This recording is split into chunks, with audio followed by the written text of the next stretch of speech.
Good morning. Wow, it was good. Glad to have you guys here this morning.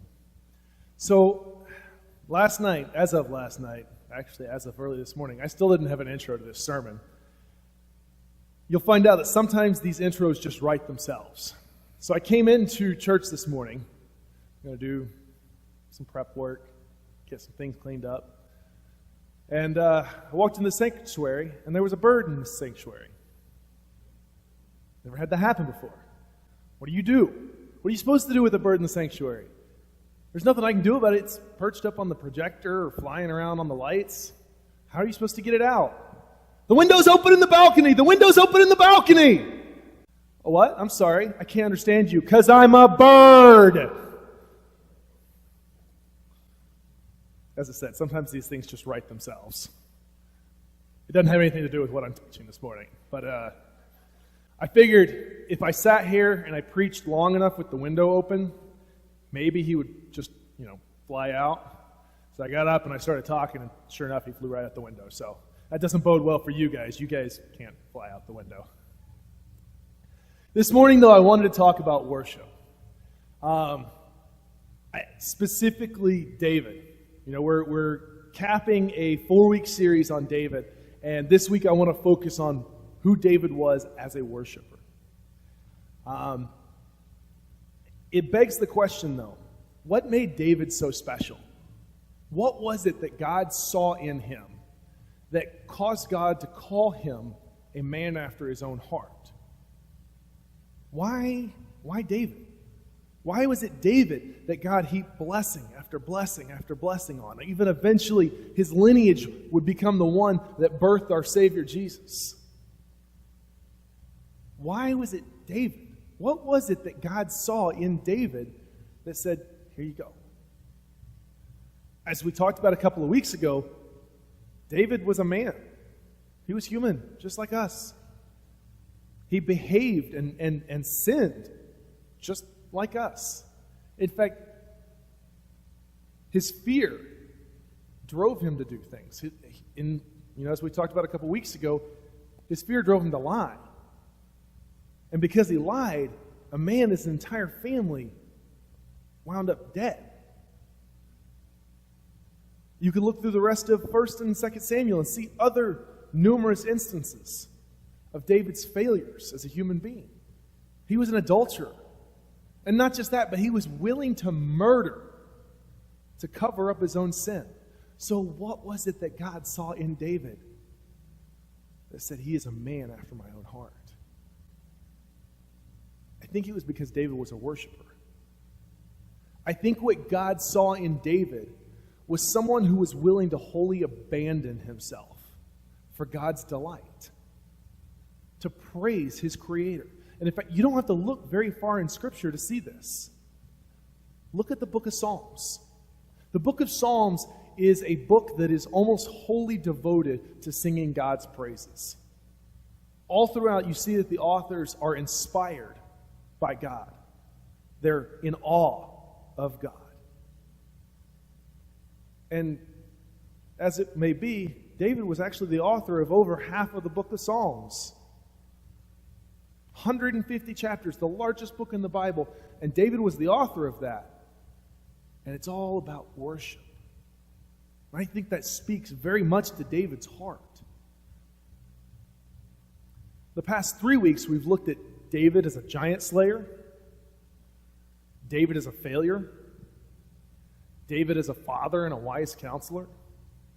And this week we're going to talk about David as a worshiper. And I made sure and I pointed out to Josh that really my sermon topic and my sermon title are the only ones that fit with his infographic. So when you see him next week, make sure and point out how awesome it was that the sermon title matched up with the graphic. We're going to talk about 2 Samuel 6 this week. And in order to give you a little bit of background into what we're going to look at, I need you to understand what's central to this story here. And central to this story is this idea, or even the fact of, the Ark of the Covenant. Now, this is oftentimes just called the Ark. Now, it's not the ark that Noah built. In fact, I've got a picture of the ark here. We're going to bring up this picture of the ark. And I'm going to have to explain this because I didn't explain it during first service, and there were some people that didn't get it. This is from Indiana Jones. I'm not a white supremacist, I promise. This is from the movie Indiana Jones. It's the Ark of the Covenant. So we're going to talk about this ark. And truthfully, it's debatable about whether or not this ark that we're going to talk about would actually melt your face off if you looked at the interior of the contents. But we're going to find out that it's an extremely powerful and sacred object.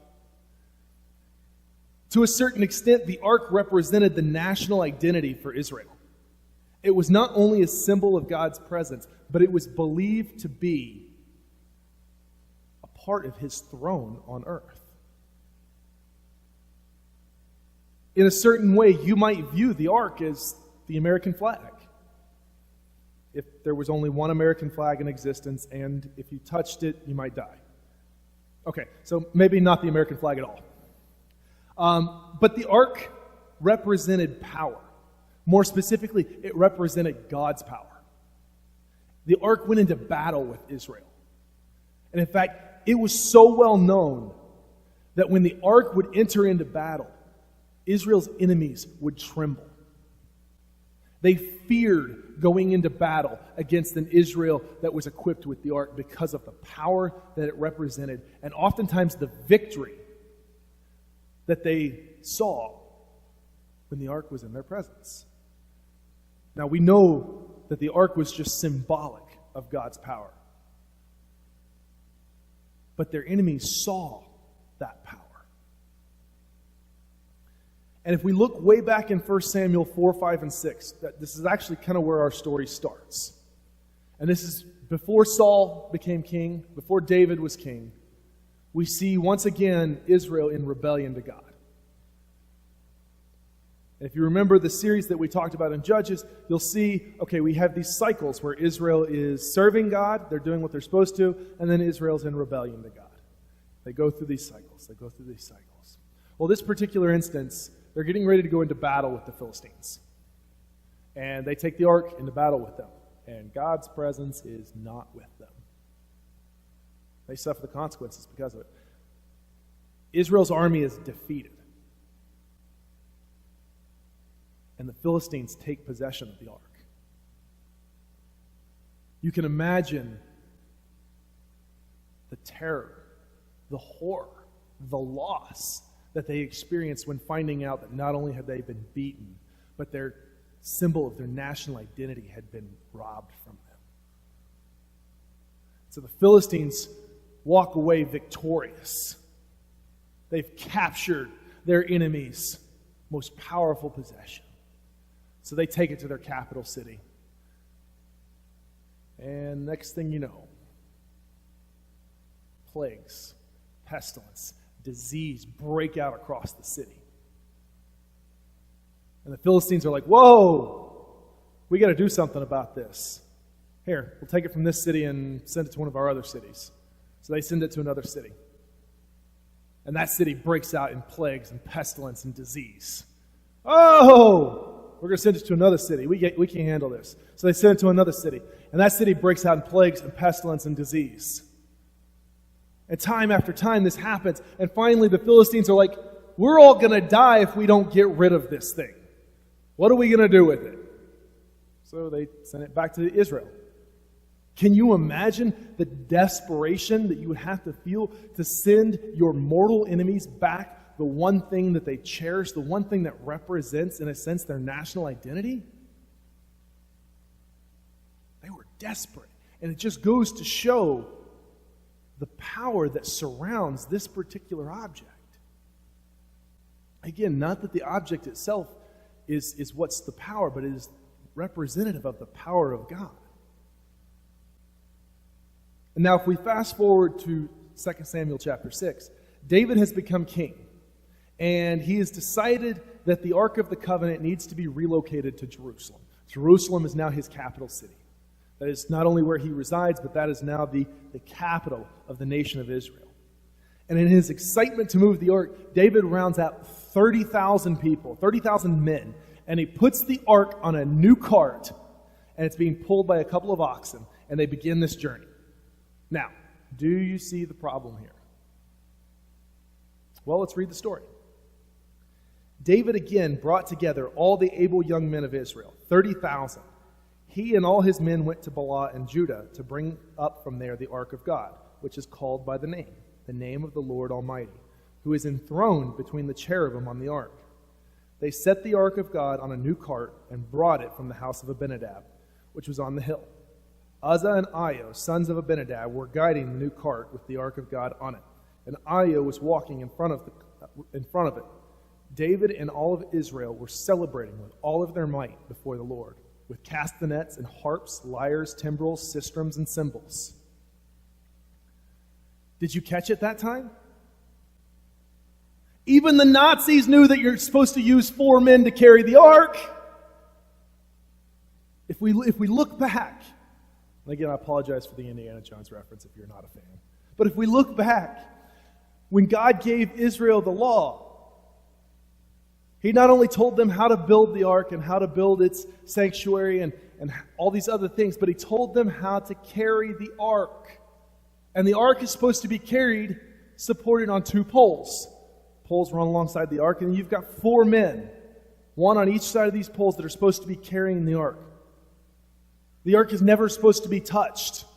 That is how sacred it was. That is how holy it was. Again, it was representative of God's presence. You were not supposed to touch the ark. And that is why it was supposed to be carried by 4 men supported on 2 poles. Because very few things are as stable as 4 men who are actually walking. But let's continue the story. When they came to the threshing floor of Nacon, Uzzah reached out and took hold of the ark of God, because the oxen stumbled. The Lord's anger burned against Uzzah because of his irreverent act. Therefore, God struck him down, and he died there beside the ark. Then David was angry because the Lord's wrath had broken out against Uzzah, and to this day that place is called Perez Uzzah. David was afraid of the Lord that day and said, "How can the ark of the Lord ever come to me?" He was not willing to take the ark of the Lord to be with him in the city of David. Instead, he took it to the house of Obed-Edom the Gittite. The ark of the Lord remained in the house of Obed-Edom the Gittite for 3 months, and the Lord blessed him and his entire household. What happened here? They've taken careless steps. They've put the ark on a cart. The oxen are pulling the cart. One of the oxen steps in a hole or something and stumbles. Cart jostles. Ark looks like maybe it's going to fall over. Uzzah goes, "Whoa!" God strikes him dead. What's going on here? Notice the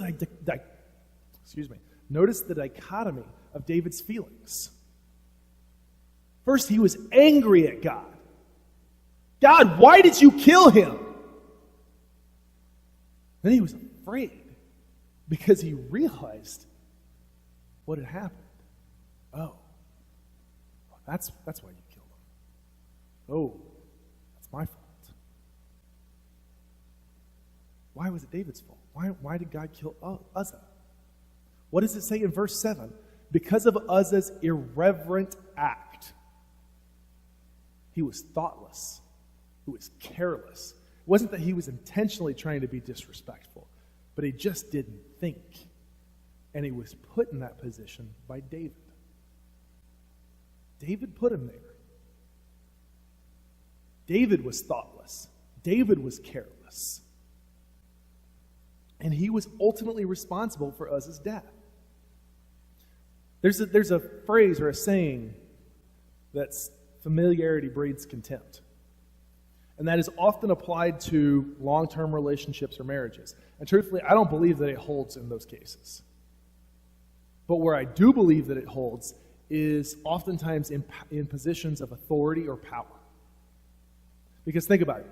If you're going to go and meet the president, are you going to wear holy blue jeans and flip-flops? No. There's a certain respect and decorum that is inherent with that office. Regardless of your opinions of the current administration, there's a certain respect and decorum that goes with that office. Now, what if you worked with the president? What if you saw him every single day? Do you think that you'd probably be a little bit more relaxed? Do you think that you would show the same level of respect and decorum every single day? Who knows? There's probably casual Fridays in the White House where you can go and wear tennis shoes. Maybe not. But the fact of the matter is, you're not going to maintain that same level of respect and decorum. And I think what happened is that David got so used to God's presence, maybe even got so caught up in his own successes, that just briefly he forgot about the respect and honor that God was due, that the things of God were due. And to us, it seems a little extreme that Uzzah was killed just for touching the ark. But it was his irreverent act. Uzzah didn't just forget to wear clean underwear when going to visit the Pope. Uzzah went to clear his throat and hawked a gigantic loogie on the Pope's shoe. It wasn't intentional, but it was careless. It was thoughtless, and it was sacrilege. It was irreverent.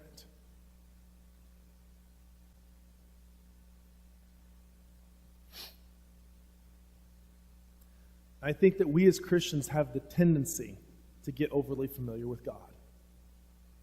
And we lose the respect that we should have for him. Culturally, we emphasize the relational aspects of God. He's our Father. He's our friend.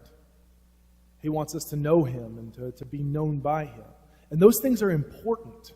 Those things are vitally important.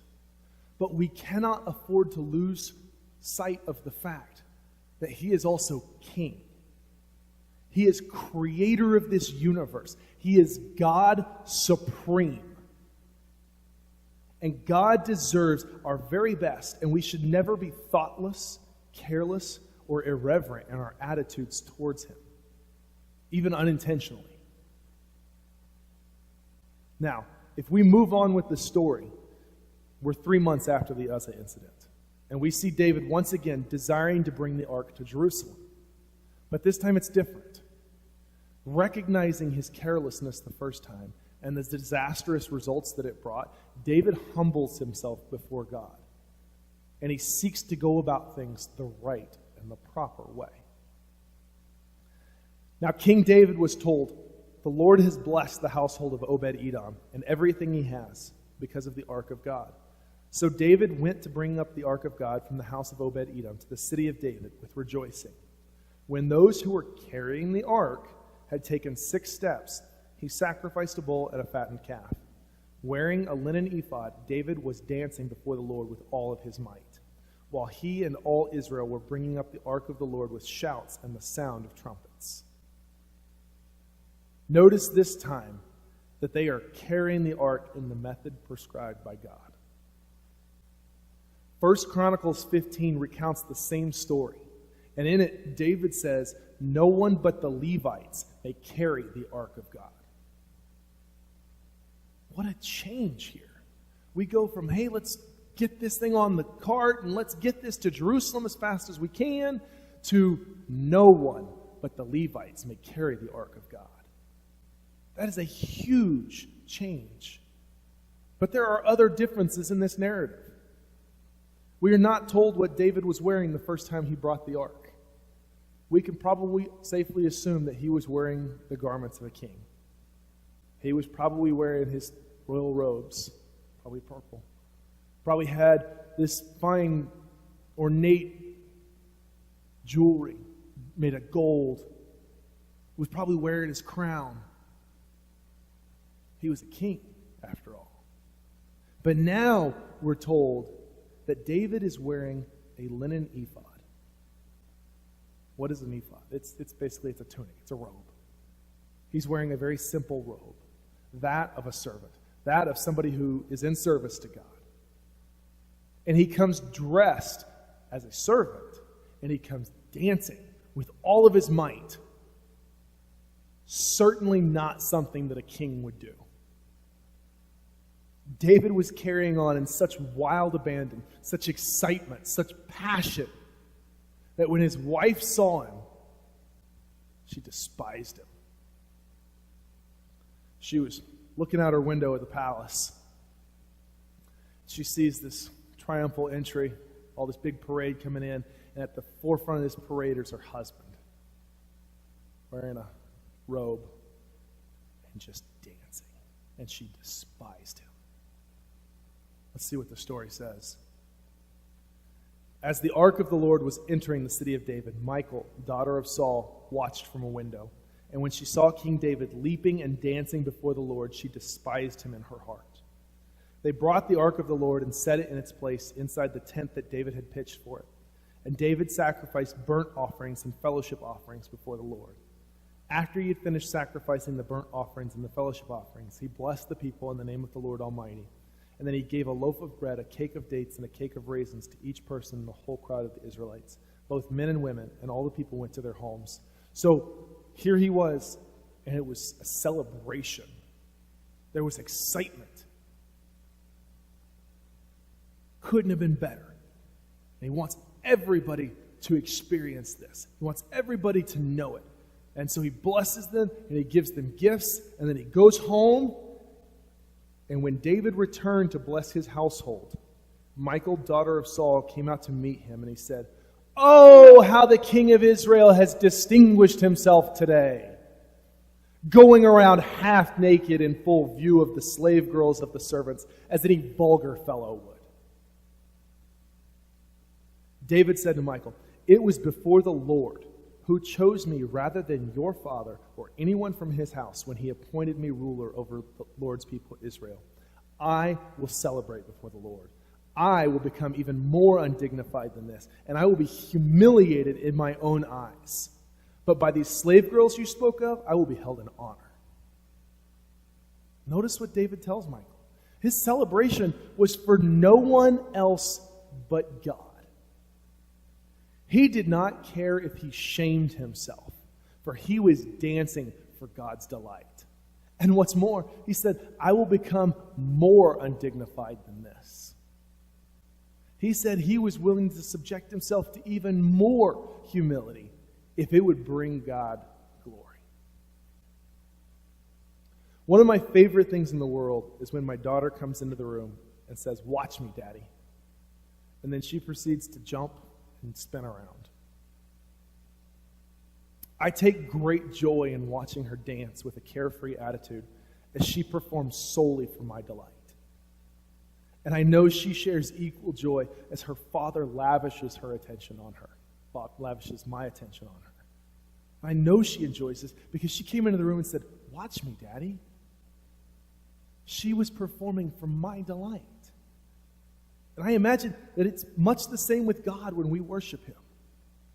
He takes great joy in our carefree attitudes, when we're willing to become undignified in our approach, not for the sake of being undignified, but for the sake of bringing Him delight, of bringing Him joy, as we bring Him the very best that we have to offer, as we bring Him everything in a sacrifice of praise. And in fact, I can take this analogy to the next level. There have been a couple of times when I've asked my daughter to dance in front of others, to show her how she was being cute. And my normally extroverted daughter has a shy streak that runs through her. And it normally exhibits itself when I've asked her to do something that she did in the sanctity of our own home that was, "Oh, that's so cute," and now she doesn't want to have anything to do with it in front of other people. Now, the difference is, of course, God does not ask us to perform for others. He only asks that we dance for His delight. And I don't fault my daughter for not dancing or not performing, but she has missed out on an opportunity for me to take delight in her, and for me to express that delight to her. And so when we come in to church and we're not willing to worship, we're not willing to give God that we have, all that we have,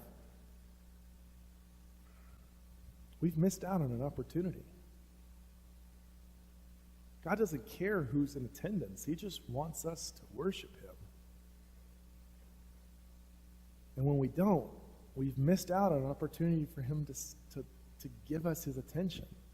And what's more than that is we've missed out on an opportunity to inspire others to new heights of worship by emboldening them to go further. I mean, think about it for a minute. If you're in the middle of worship, how hard is it to be the first person that raises your hand in majesty and splendor of God? But how easy is it to do it when everybody else is already doing it? By your boldness, you may inspire others to go even further and say, God, you are great. You are wonderful. Thank you. So what does this all mean?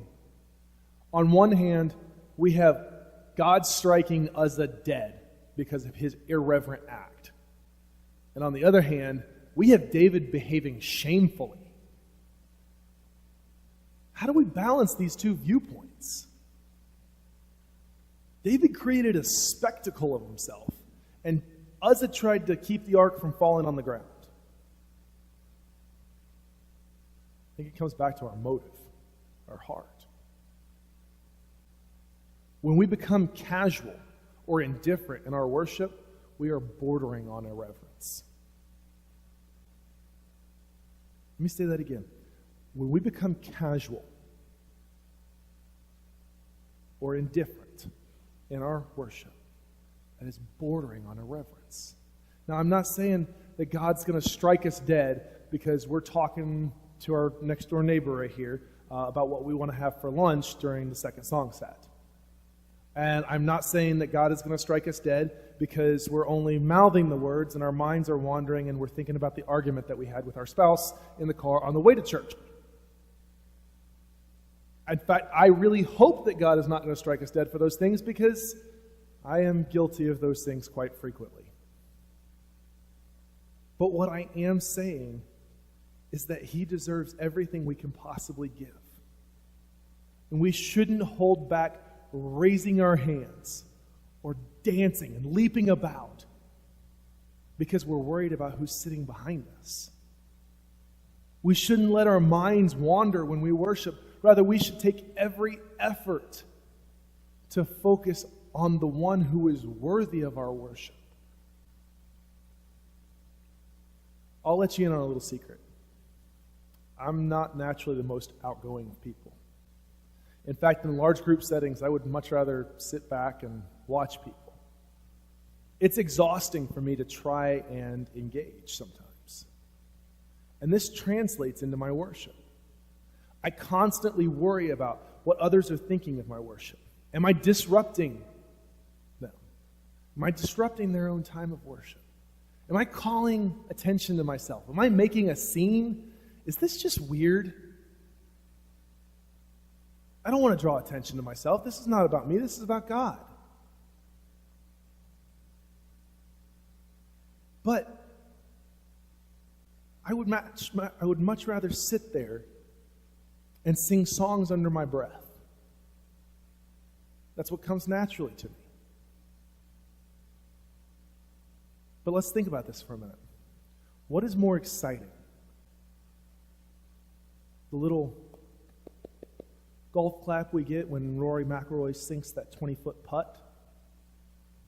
Or the entire Coliseum erupting when Russell Westbrook drains that game-winning three as time expires? Yeah! It's the Coliseum! It's exciting! Think about that. Think about the energy. Shouldn't we have that same level of excitement there? I want to come in waving my arms as if I don't care if anybody's looking, because I don't. All I want to know and all I want to do and all I want to say is, Daddy, look at me. Look at how excited I am to be in your presence. Look at how excited I am for what you have done for me. I am pumped. I am stoked to be here, to have the opportunity. Look, this has its place. This has its place. But honestly, there's no enthusiasm in golf. My dad used to watch golf Sunday afternoons after church. And I'm still convinced that my dad watched golf Sunday afternoons after church because he wanted to take a nap. But you don't see anybody napping during an NBA playoff game when everything's on the line. There's enthusiasm and excitement there. David certainly did not care that he was making a scene. He certainly didn't care that he was drawing attention to himself. Why? Because in the process of drawing attention to himself, he was pointing it back to God. Because what on earth would drive a king to wear a simple robe and to dance with all of his might? It is because he is excited and passionate about the God that he serves. And here's an interesting point. The fact that it is David, the king of Israel, who is doing this. And it shows us that it doesn't really matter how important we are or how important our position is. God wants us to behave and worship with the same carefree attitude that David shows. That's what he wants to see from us, that we're excited about him. For the past 10 years, I've been a part of a group. I've had the opportunity to be a part of a group of men that get together usually about once a year. And our sole focus is just to worship God. And these are men from a host of different backgrounds. They've gone to different churches. They worship in different ways. We've got charismatics, we've got Pentecostals, we've got Methodists, we've got Wesleyans, we've got Baptists, we've got non-denominational, we've got Lutherans and Episcopal, we've got everything. And these are men from a wide variety of careers. There's missionaries, there's engineers, there's businessmen, there's policemen, there's military men, there's even one guy who works in the Pentagon. And all we do is get together and create an environment where we are willing to worship God. We are emboldened and empowered by each of our willingness to abandon all decorum and just say, God, you are great. And I am here to praise your name. Who remembers the Promise Keepers movement? 20 years ago, probably. But entire coliseums, stadiums of men who would get together and link arms or hold hands and just worship God. How powerful is that? How exciting is that? Can anyone look at that and say God is not honored? Please don't get me wrong. I'm not saying that we should be crazy just for the sake of being crazy. But what I am saying is that we should get excited about God. We should get excited about what it is that He's done for us. And it should show. Think about what it is that He has done for us. There we were, condemned in our own sin, destined to spend an eternity in hell. We had no hope. There was no out. The only chance we had was a standard that we fell impossibly short of. And then God, the creator of the universe, out of His infinite love for us, said, you know what? I'm going to make a way. And so He sent His Son to this earth to pay the price for our sins, to die for us. And God did this knowing full well the agony and the torture that Jesus would experience going up His death. He did this full well knowing that after His death and resurrection, that there would be people who didn't believe in Him. That there would be people who would mock and deride Him. And He still did it. He still said, you are worth it. How much more fortunate can we possibly get? All we have to do is accept his lordship over us, to ask for his forgiveness. And he freely offers us grace in abundance when we didn't deserve it. That's not just exciting, that's the most exciting. Amen? If you have entered into a relationship with Jesus, if you have accepted this gift that God has offered us, do you really think that we can afford to be concerned about what others think about us as we praise? As we praise the one who paid our debt? The one that we could never hope to pay off? Look, we're not all the same. I get that. But imagine this for just a minute. Imagine you're walking along the street and somebody walks up to you and hands you a check for $1 million. And you knew that it was good. How would you react? Some of us would probably be like those who get the Publishers Clearinghouse sweepstakes checks. You know, they knock on the door, they got carrying the big check, and they answer the door, and they're like, "Ah!" Some of us would probably just stunned disbelief. Most of us would probably be somewhere in between. But that's exciting. Hey, we've got even more exciting news than that. All I'm saying is God deserves the same level of enthusiasm. We cannot afford to be casual in our worship. Be excited! Father, you are good and you are great and you are amazing. We thank you for the opportunity that we have to come and sing praises to your name. God, I ask that you would change our hearts. Father, that we would not be casual in our worship. That we would be enthusiastic and excited. That we would be inspired to new heights of worship, both corporately but also privately, Father. Father, we love you. And all we desire is that your praises would continue to fall from our lips.